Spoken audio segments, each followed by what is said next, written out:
I'd like to welcome to the podcast my special guest, Erik Grigg, and we're going to talk everything Viking. So welcome to the podcast, Erik. Hello, thanks for having me. So first, let's tell us a little bit about yourself. What is it that you do for a living? I spent many years working in museums, doing teaching and sort of helping out with various things in museums. But now I'm a lecturer in history at Bishop Grosseteste University here in Lincoln. Right. Studied at the University of Manchester, where I did my PhD and MA on the early medieval period. So Angles and Saxons and Frisians and Vikings is my area. A lot of people that, when I've been talking about this project and introducing them to the Lucet fork, which is a Viking weave implement, a lot of them didn't realise that at one point, a lot of the Midlands was under Dane Law. So we'll skip before Dane Law. Let's look at, when did the Vikings arrive on our shores? Well, the Vikings started raiding from like the 790s onwards. The famous early one is Lindisfarne, where they arrived in 793. But we think they might have been raised beforehand, because there's little things in charters we're going, oh, watch out for those pagan raiders. There's not many decent written records from our area. There's a brief reference to a raid in 841. The big lot turn up in 865. Massive army turns up in East Anglia, and there've been these bunch of marauding Viking bands, and they get together, and we think in probably one of the islands at the mouth of the Scheldt or the Rhine over in the sort of lowlands, Belgium, Netherlands way, and they go, if we gang up, no one can stop us. So 860s, they turn up and start taking over large parts of England. Right. So the Dane Law, when did we enter in the Dane Law for those of us that live in the Midlands?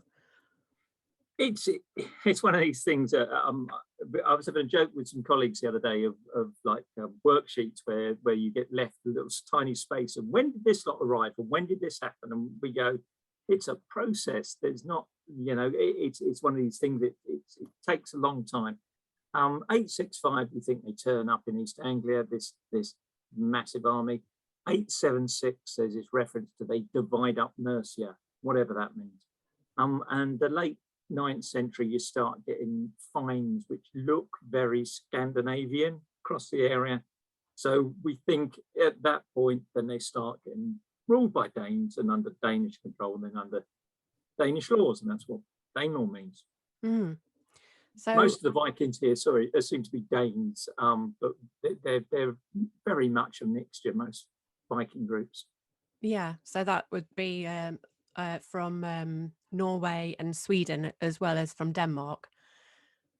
And they've probably picked up other people on the way. There's probably, I wouldn't be surprised if there were Frisians involved. There've been DNA tests done in Iceland recently, and they worked out lots of the women in the sort of, but the female line of DNA looks very sort of Irish, and they're going, hang on a minute, what's going on here? And they've got pulled over wives from Ireland and from Scotland. So the Vikings are a pretty mixed band, but the majority of them in this area we think are Danes. The word Dane gets thrown around when people are discussing them. Yeah. So was this sort of an area, of a particular interest to them, because I understand that there was 5 boroughs, was it, that was under Dane Law, and that was Nottingham, Derby, Leicester and Lincolnshire, and one other that I can't remember the name of. Stamford. That's it. Yes. Yes, they re-established sort of trade and towns, which is rather odd because they don't use coins back in Scandinavia, and they as they expand, they start seeing other groups use coins, think, oh, they're really useful. They've got these fantastic boats. And the thing is about the Vikings is someone managed to attach a sail to these boats, and suddenly these guys are massively mobile. That's the big difference with them. The area here, it's good for trading, but it's also good farmland as well. So they're setting up towns, and the towns, there's been practically no one living in any of those any of the cities, York or any of the five boroughs or any other towns really since Roman times in any numbers. And these towns really sort of kick on and become important trading centres. Right. So I understand that with some of the town's names that we still have them today. And is there a way to spot a town that was named by a Viking? Yeah, it it's one of these things that when we get sort of villages and towns with a Viking name, does it mean that that was founded and everyone was a Viking, or is it when the Vikings turned up, there was a Viking lord and it got named after him, and all the people that are sort of like the indigenous sort of English still there? Mm, We're not sure how that works, but we can spot the names by names. So it ends by is a really sort of common indicator of it. And there's other things like Thorpe and Ness, are right. definite Viking ones. But it works with street names as well. Gata means in Old Norse means street. So there's loads of streets in Lincoln which are Viking names, like Danesgate, which means the street where Danes live. Saltergate, Flaxengate, Michaelgate. These are all. I don't mean there's a gateway there that you open and shut. It's from Gata means street. So Oh, that's how we know. And they're all in the sort of like the southeast corner of the old Roman city, these names. And that's where we think the Vikings initially settled in Lincoln and started this trading centre. right. Gosh. So, you can walk around a lot of East Midlands towns today then, and you're still walking on streets that were named by the Vikings. That's Yeah, amazing. and the ones that we used to be Roman towns, like sort of Leicester and York and Lincoln, it's quite obvious that the roads are sort of, they're not on the alignment of the Roman roads. They're different, and then they've got these Viking names, and the Vikings are re-establishing these towns as trading towns. They're not all running around with axes and burning monasteries down. Mm, These guys are traders, and we say Vikings, and I always think Vikings is possibly not the best word for them, because a Viking, strictly speaking, is a raider. These guys would have probably said, "I'm a Dane." They probably wouldn't have said, "I'm a Viking," yeah. especially if they're a trader working away in Lincoln. Right. So we've got this picture then of, the first people arriving on British shores were raiders, but then later on that there's a lot of people coming over and settling and establishing towns and trade routes and maybe mixing with the locals there. So can we see anything apart from street names across the Midlands? What can we actually see that they may have left behind? Is there any trace of them left? Physical evidence: they built wooden houses, and they'll have straw on the roof, and these things just simply don't survive. There are there's some odd bits of carving in churches around the East Midlands. Some of them date to that point or just after. But the museums, I mean, the collection in Lincoln's got a little Viking corner, and tells a story of sort of Viking Lincoln, and that's a really good place to go. And it's got a reconstruction of a Viking sort of comb workshop, and you can see how they made combs, and there were comb makers in Lincoln. Because we also think of the Vikings as, I always say to people, describe a Viking. And they all go, oh, they're smelly and dirty and all this sort of thing. The old Norse name for Saturday meant bath day. So they Ah, bathed every Saturday, and they had combs, they looked after their hair, they looked after their appearance. There's all sort of clothing, little tags and clothing implements that get made in Lincoln. So they're looking after their appearance a great deal. so they're not smelly, dirty old raiders then at all. They're if we still carry the word Saturday, meaning bath day.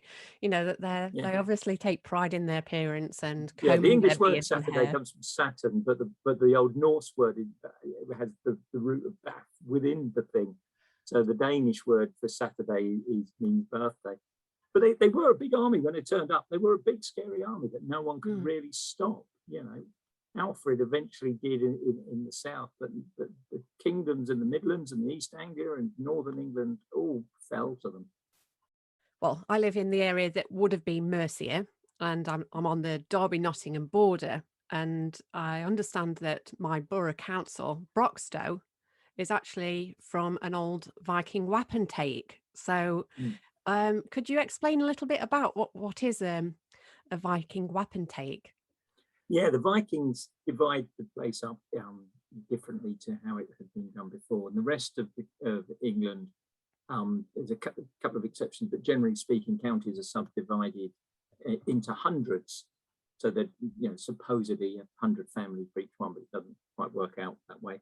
But in Viking areas, they're wapentakes, and estates are called soaks and things like that, and the shires are split into ridings. But wapentake is the idea is the meeting where you agree something, you shake and rattle your weapons. So yeah, that's all across the sort of the East Midlands. That's the old traditional subdivision of all the shires is a wapentake, and Ah, they're very democratic. The Vikings, they have assemblies where they agree things, called things, and the Parliament in the Isle of Man, for example, is descended from a Viking Parliament, and Iceland's got a Parliament that dates back to about the 9th century. So they come together and agree these things, and then they bash their weapons against their shields or whatever to show their agreement. And it's shown that everyone there is a warrior, can defend their land. They've got weapons, and they've got a voice. yeah. It kind of, you think back to that time, so they've got these sort of areas, these assembly areas where they can come and they can decide things and make decisions, and they bang and make these noises. And then you think of the wapentakes that are still around, like Broxtowe. Do the councillors sit there banging and crashing their briefcase and their mobile phone? Has it changed much since the Viking time? Yes, I don't know. There was famously a council meeting shared not some time ago, and where I was thinking, I'm glad this is remote, and I'm glad there's no weapons involved here, because some of them could get possibly quite heated. So possibly a good idea that people don't carry weapons now to council meetings. Yeah. So in some ways then that that there's not a lot that you can see that's left behind from the Viking, but we still are affected by that period of Viking settling, with Mm, the laws and the areas and the place names, the street names. So we still have a lot of that Danish roots within the mm. East Midlands, which is amazing to think of, isn't it? Yeah, I mean, there's lots of sort of islands or islets, and the fens and stuff are all called something home. That's an old Viking word for an island, and beck meaning river. But there's some big decisions that happened then that we don't understand why it happened, that still affect the landscape today. In the Vale of York, where the Vikings settled, it's traditionally cattle country. In Lincolnshire, it's traditionally sheep, and you've always had that decision. And the Yorkshire wolds are no more suited to cattle than the Lincolnshire wolds are more suited to sheep. But someone in the past, and it seems to happen at this point, has made that decision. So they're exploiting cows. Lincolnshire's doing sheep, and Lincolnshire all later through the Middle Ages was exploiting wool. So Wow. decisions made then of where settlements would be, or where things would be and where things wouldn't be, or how you exploit the landscape have affected things Yeah. subsequently. Gosh, but it's incredible when you dive back into this. Mm. So this seems a really good place to take a little creative break, and we're going to hear a brand new song written especially for this episode by Mick Jenkinson.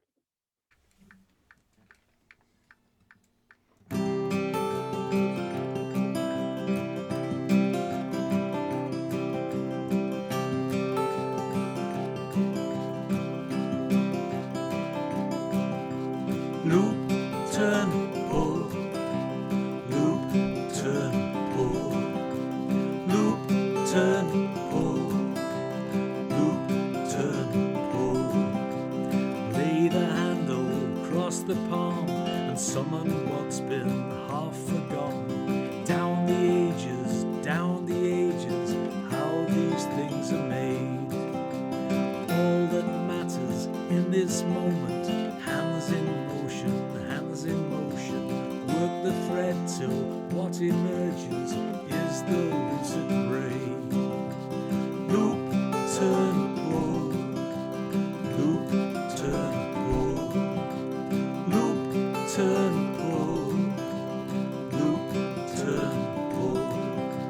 between the fingers, pinch it gently, tease it upward, tease it upward. The left hand twist, the loose it round to show another face. The final teasing of the thread, hold that bit tighter, that bit tighter. Close the braid and be transported to another place.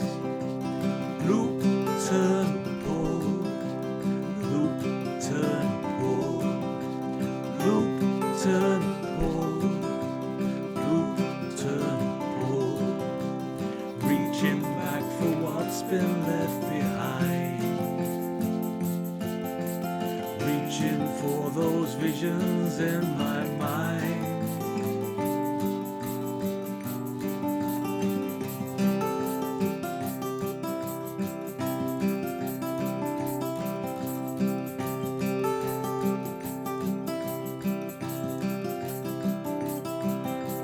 Frigga was weaving winter weather from her spindle,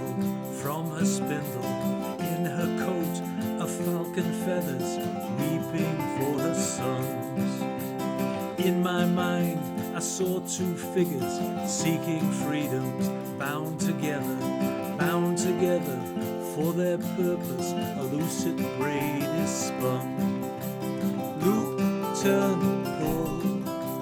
Loop, turn, pull. Loop, turn, pull. Loop, turn, pull. Loop, turn, pull. Loop, turn, pull. Loop, turn, pull. Loop, turn, pull.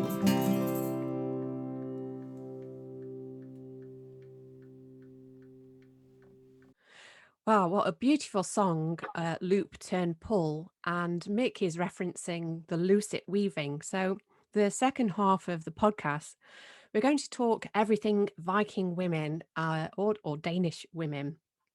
And there is a goddess that I have come across, a Viking goddess, Frigga, and often honoured within Viking mythology and in the stories and in poems. And it's said that she had a magical garment woven with falcon feathers, and that she wove the clouds, mist and fog with her spindle, and that decided the future and the fates of the men. So, which is just an amazing kind of image to conjure up in your mind. So, what do we know about women in Viking culture? Um, Most of the stuff that when people sort of track back, you're looking at a lot of sort of sagas and literature that was written down much later, and it's really difficult to sort of tease out what's earlier, what earlier traditions have gone into this later thing. So there's a lot of writers in like 13th, 14th century in Iceland, for example, and their books have survived. And you don't, when we're reading about things that have meant to have happened 600 years earlier in Scotland or England or, you know, in Norway, you're going, is this person got knowledge? Are they repeating what's happened in the past, or are they describing 14th century Iceland? It's difficult to find out.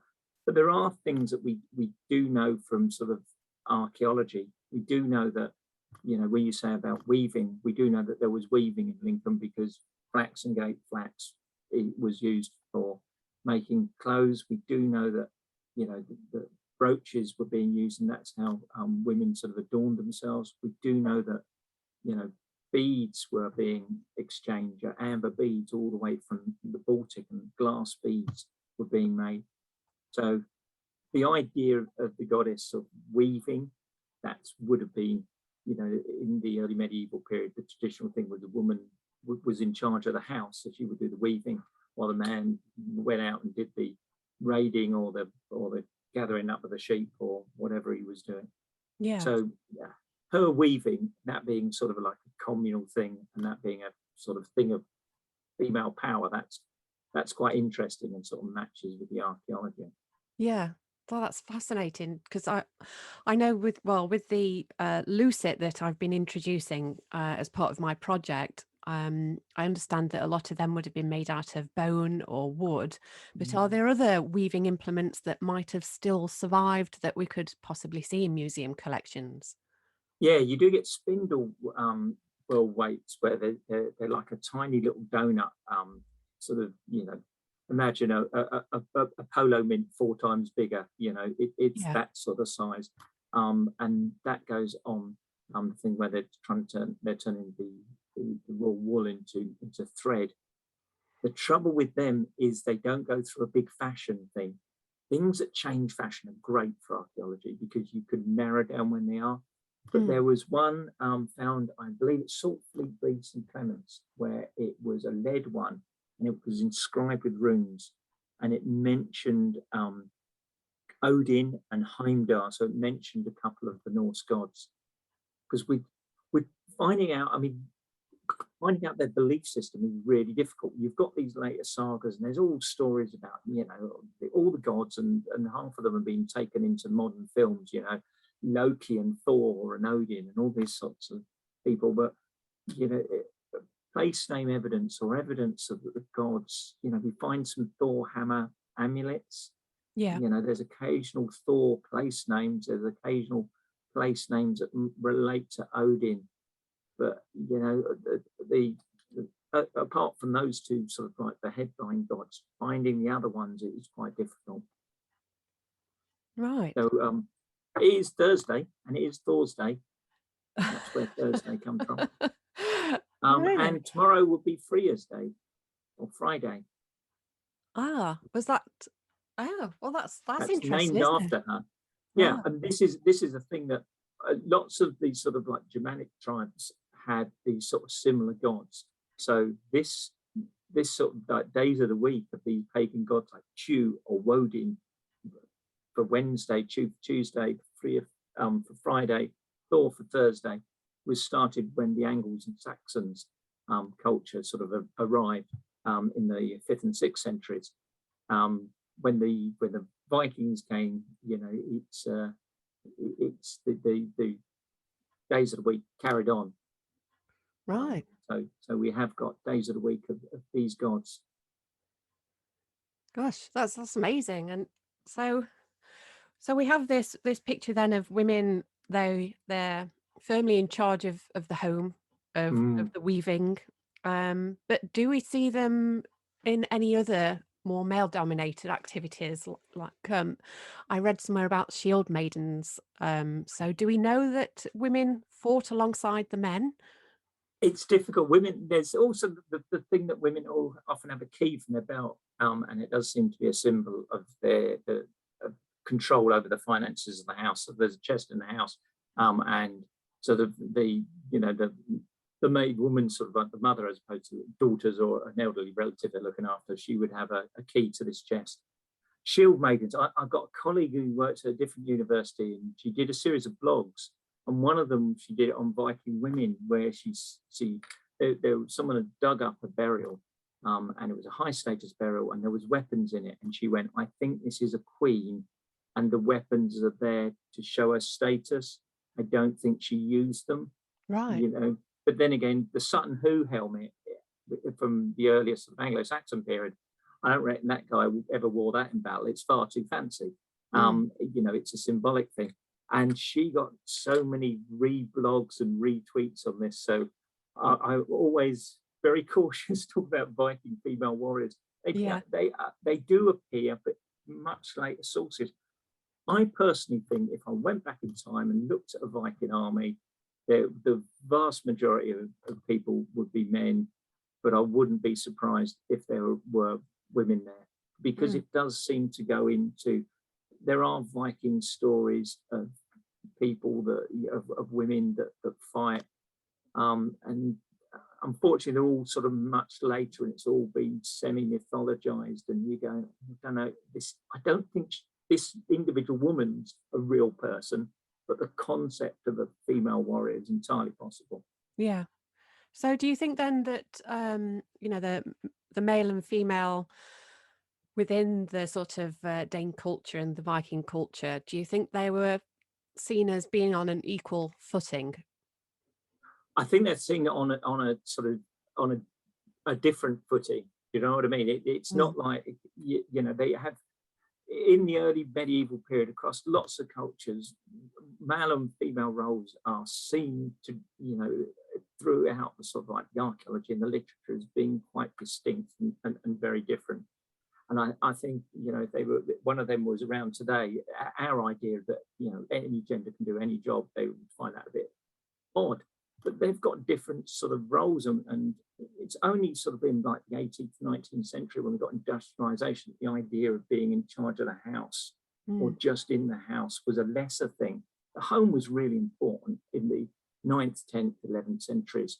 This was where work happened in the house. You didn't go to a factory, you made things within the house. The workshop was in the house.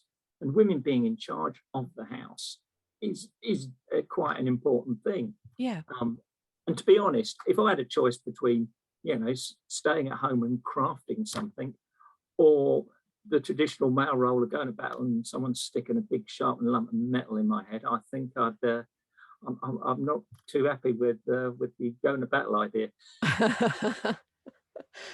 But it really does help us sort of imagine what that the lifestyle was and their roles and responsibilities, but you know that they were seen as having, you know, a very important role. And I'd not heard about them having that key and being in charge of the family coffers. So I think, you know, that's it feels quite empowering, doesn't it, to think about that.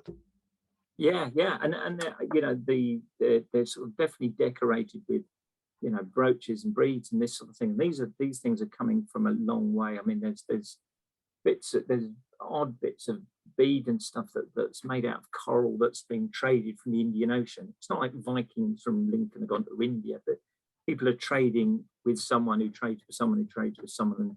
And the place is well connected. And if you were a high status Viking woman, you would have, you know, stuff that you would be very proud of which had been that a lot of effort had been gone into making these things.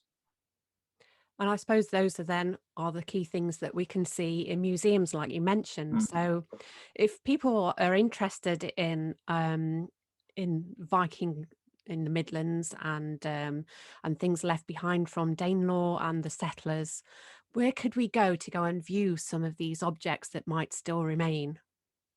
Yeah, I'm trying to think of the opening times of various places and various museums. I think some of them have taken an opportunity to redevelop during the lockdown. There's some last time I was there's a lovely little museum within Nottingham University that had some nice bits in.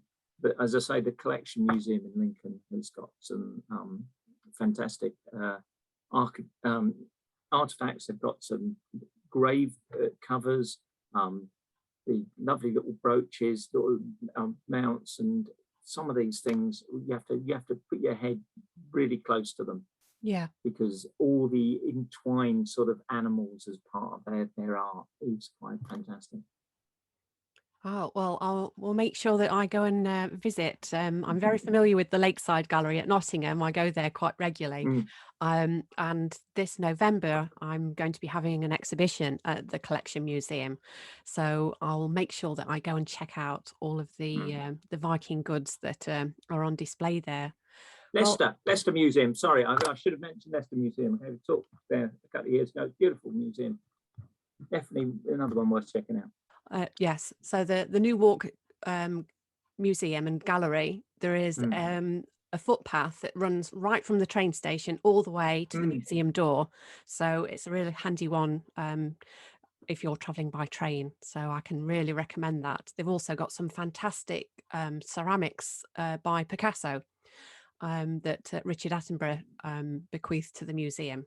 So they've got a little something for everyone in there. So yeah, another museum that's well worth going. We're quite lucky in the Midlands to have all these amazing museums, and I do hope that people take the time to go and, you know, check out these artifacts and think about, you know, our rich multicultural history that we have in the Midlands. It's fascinating. So just in terms of diversity, I did an exhibition once on sort of Lincolnshire's links with the Islamic world, and the earliest artifact we had there was a coin that a Viking had brought over in the 9th century, and it was from Afghanistan, and it was an Arabic coin that had been converted. It's a beautiful gold coin, been converted into a pendant by a Viking.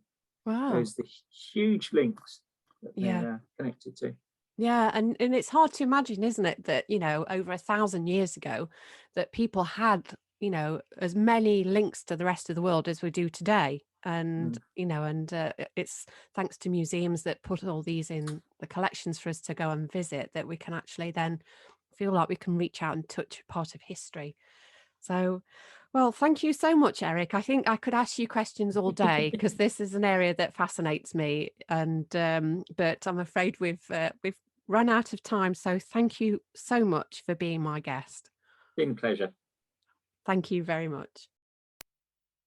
Spirit of Mayflower is part of a series celebrating my Spirit of Mayflower project. You can get involved in lots of ways. You can take a look at some of the movies and pictures I took on my journey by heading to the Rachel Carter Sculpture Facebook page.